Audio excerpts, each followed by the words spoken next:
एक नया दिन, एक नई रिक्रूटमेंट। जी हाँ, मैं आप लोगों का स्वागत करता हूँ अपने यूट्यूब चैनल कार्तिक चौधरी के ऊपर। आजकल ना इंडियन आर्म फोर्सेस आप लोगों के ऊपर बहुत ज़्यादा मेहरबान हो रही है। जैसे कि आप देख सकते हैं, पिछले 2 दिन से रेगुलर आप लोगों को मैं नोटिफिकेशंस के रिगार्डिंग बता रहा हूँ कि कैसे इंडियन नेवी हमारे लिए रिक्रूटमेंट निकाल रही है। तो यही बात कंपटीशन में अब इंडियन आर्मी ने भी निकालनी शुरू कर दी है। तो जी हाँ, इंडियन आर्म्ड फोर्सेस ने, इंडियन आर्मी ने आप लोगों के लिए एक बहुत बढ़िया वैकेंसी निकाली, एक बहुत बढ़िया नोटिफिकेशन निकाली, एक बहुत बढ़िया रिक्रूटमेंट निकाली है। तो उसके बारे में थोड़ा सा जान लेते हैं क्या है रिक्रूटमेंट। तो ये हमारी रिक्रूटमेंट होने वाली है एनसीसी स्पेशल एंट्री के लिए, जो कि 54th कोर्स अक्टूबर 2023 से होने वाली है। तो यहाँ पर इस कोर्स के अंदर यहाँ पर एनसीसी स्पेशल एंट्री के लिए मेन एंड वुमेन दोनों के लिए ही ये पोस्ट अवेलेबल है। तो अब बात कर लेते हैं थोड़ी सी एज लिमिट की कि कितनी एज से कितनी एज वाले बच्चे यहाँ पर एलिजिबल है। तो दैट इज 19 साल से 25 साल तक की आपकी उम्र है, तो आप यहाँ पर इस वैकेंसी के लिए अप्लाई कर सकते हैं। ठीक है जी।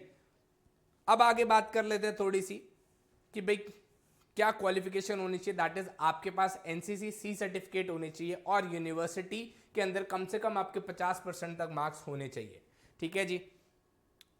इसके अलावा अगर हम बात करें तो यहाँ पे ये देख सकते हैं पूरा नोटिफिकेशन इंडियन आर्मी की ऑफिशियल वेबसाइट के ऊपर ये नोटिफिकेशन रिलीज हो चुकी है।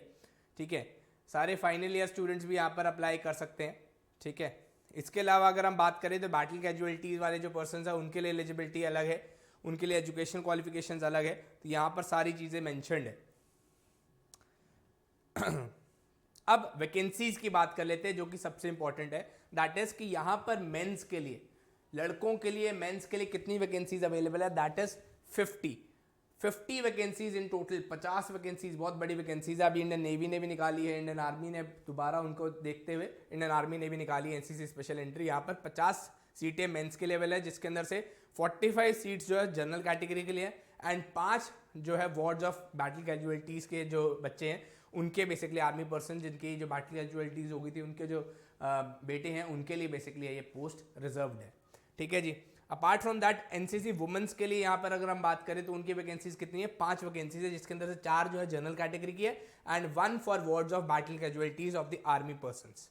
ठीक है जी। अब टेन्योर की बात करें तो ये शॉर्ट सर्विस कमीशन होने वाली है। दैट इज यहाँ पर रेगुलर 14 साल है, वैसे इनिशियल 10 ईयर्स की होती है लेकिन extendable up to 4 years, that is total 14 years की शॉर्ट सर्विस कमीशन होने वाली है। 14 साल मैक्स टू मैक्स यहाँ पर आप सर्विस कर सकते हैं। ठीक है जी। अब पीरियड ऑफ प्रोबेशन की बात करें तो यहाँ पर 6 महीने का आपको प्रोबेशन पीरियड पहले यहाँ पर सर्व करना पड़ेगा।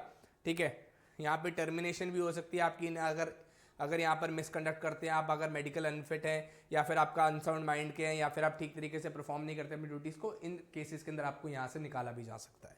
ठीक है जी। ट्रेनिंग ड्यूरेशन की बात करें तो यहाँ पर आपको 49 वीक्स की ओटीए के अंदर, ओटीए चेन्नई के अंदर आपको ट्रेन किया जाएगा 49 वीक्स के लिए। उसके बाद आप एनसीसी एंट्री के थ्रू आप जो इंडियन आर्मी को ज्वाइन कर सकते हैं एनसीसी एंट्री के थ्रू। ठीक है जी। 49 वीक्स की ट्रेनिंग होगी कहाँ पर, OTA Chennai, that is officer training academy Chennai के अंदर आपकी ट्रेनिंग कराई जाएगी। ठीक है जी। अब प्रमोशंस की बात करें तो यहां पर जब आपकी कमीशन होगी तो आपको रैंक क्या मिलेगी, दैट इज लेफ्टिनेंट की रैंक मिलेगी। लेफ्टिनेंट की रैंक आपको यहां पर जब आप पहली बार रिक्रूट होंगे, कमीशन होंगे, तो उस टाइम आपको लेफ्टिनेंट की रैंक मिलेगी। उसके 2 साल बाद आपको कैप्टन की, उसके 6 साल बाद आपको मेजर की, उसके 13 साल बाद आपको लेफ्टिनेंट कर्नल की, 26 साल बाद कर्नल की एंड उसके बाद कर्नल के बाद से सिलेक्शन जो है सब्जेक्ट वाइज होती रहेगी over a period of time, colonel से ब्रिगेडियर, फिर major general, lieutenant general and so on. ठीक है जी।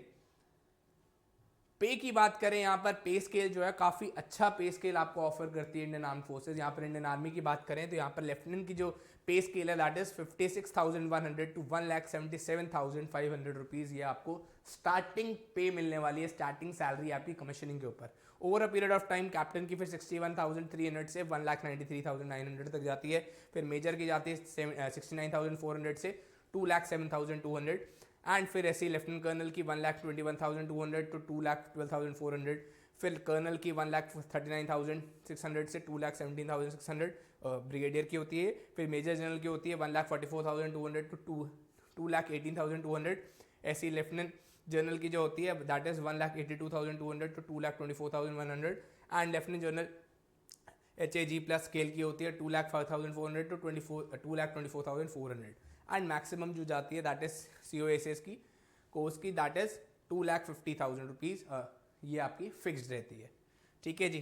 तो इसके अलावा अपार्ट फ्रॉम दैट आपको जो है मिलिट्री सर्विस पे दैट इज MSP जो दी जाती है लेफ्टिनेंट टू ब्रिगेडियर रैंक के दैट इज 15,500, ये भी फिक्स्ड होती है। फिक्स स्टाइपेंड भी मिलता है ट्रेनिंग के दौरान आपको। ट्रेनिंग के दौरान जो आपको मिलता है जेंटलमैन कैडेट्स को यहाँ पर कितना मिलती है दैट इज 56,100 रुपीज़। ध्यान रखना OTA चेन्नई के अंदर जो कैडेट्स होते हैं ट्रेन हो रहे होते हैं, चाहे वो मेन हो चाहे वो वुमेन हो, उनको 56,100 रुपये पर मंथ आपको जो है ट्रेनिंग के दौरान स्टाइपेंड भी मिलता है। ठीक है जी। यहाँ पर फ्लाइंग अलाउंसेस भी मिलती हैं आपको 25,000 रुपये पर मंथ फिक्स होती है लेफ्टिनेंट और उससे अबव रैंक वालों को। इसके अलावा डियरनेस अलाउंस होता है। पैरा अलाउंसेस भी आपको 10,500 के हिसाब से मिलते हैं। पैरा रिजर्व अलाउंस होता है जो 2,625 रुपये होता है। इसके अलावा पैरा जंप इंस्ट्रक्टर अलाउंस होता है जिसका 10,500 होता है। प्रोजेक्ट अलाउंस होता है 3,400 रुपये महीना। स्पेशल फोर्सेज अलाउंस होता है 25,000 पर मंथ। टेक्निकल अलाउंस होता है 3,000 per month. Technical allowances tyre 2 होता है 4,500 पर मंथ। ठीक है जी। इसके अलावा आपको जो है बहुत सारे और अलाउंसेस मिलते हैं। हाई एल्टीट्यूड अलाउंस होता है जिसके अंदर लेफ्टिनेंट या अबव रैंक की हो आपको, तो कैट 1 के अंदर जो है आपको 3,400 रुपये पर मंथ, कैट 2 के अंदर जो है 5,300, कैट 3 के अंदर 25,000 रुपये पर मंथ। इसके अलावा सियाचिन अलाउंसेस भी 42,500, अगर कोई सियाचिन में पोस्टेड है तो उसको 42,500 रुपये पर मंथ जो अलग से अलाउंसेस मिलते हैं। यूनिफॉर्म अलाउंस अलग होता है। ठीक है जी। आपको बेसिकली है जो 20,000 रुपये पर ईयर मिलता है। ठीक है। इसके अलावा ट्रांसपोर्ट अलाउंस होता है जो कि grade pay level 10 and above से ज़्यादा जो ऊपर होता है उसको मिलता है। हायर TPTA सिटीज़ के अंदर 7,200 पर मंथ के हिसाब से, और अदर जगहों पे जो टायर 2 से नीचे होती हैं उनको 3,600 पर मंथ के हिसाब से मिलता है। ठीक है जी। चिल्ड्रन के एजुकेशन के लिए 2,200 पर मंथ आपको मिलता है। हॉस्टल सब्सिडी मिलती है। आर्मी इंश्योरेंस ग्रुप मिलता है। बस और भी बहुत सारी आपको जो है ये चीज़ें प्रोवाइड की जाती है। तो आपने अप्लाई कैसे करना है तो आपको पता है इंडियन आर्मी का official website that is joinindianarmy.nic.in के थ्रू जो आप ये फिल इन कर सकते हैं। एंड यहाँ पे फॉर्म्स आउट हो चुके हैं तो आपकी फिल इन कर सकते हैं। तो सीधा मैं आपको लास्ट डेट पे लेके चलता हूँ कि लास्ट डेट आपकी क्या रहने वाली है और कब आप जो है फॉर्म फिल इन कर सकते हैं। ठीक है जी। काफ़ी बड़ी नोटिफिकेशन होती है तो आप इसको आराम से देख सकते हैं। तो फॉर्म की अगर हम बात करें, आज 17 जनवरी से आज से फॉर्म आउट होने वाले हैं एंड जो लास्ट डेट रहने वाली है दैट इज 15 फरवरी 2023। ठीक है जी। तो यहाँ पर आपके पास बहुत अच्छी ऑप्शंस है, आप कह सकते हैं एक बहुत अच्छी अपॉर्चुनिटी है इंडियन आर्म फोर्सेस के अंदर अपने सपना पूरे करने का, इंडियन आर्मी को ज्वाइन करने का। तो दैट इज 50 वैकेंसीज मेन के लिए हैं एंड 5 वैकेंसीज वुमेन के लिए है। That is NCC special entry 54 course यहाँ पर है, इसके थ्रू अप्लाई कर सकते हैं। तो वेट ना करिए, जल्द से जल्द जो है ज्वाइन करिए एंड इस फॉर्म को फिल इन करिए। एंड अगर आप इस चैनल के ऊपर नए हैं तो चैनल को सब्सक्राइब करना मत भूलिएगा। We are very close to 1 lakh subscribers. तो जल्द से जल्द इस टारगेट को कंप्लीट जरूर कराइएगा। जय हिंद, जय भारत।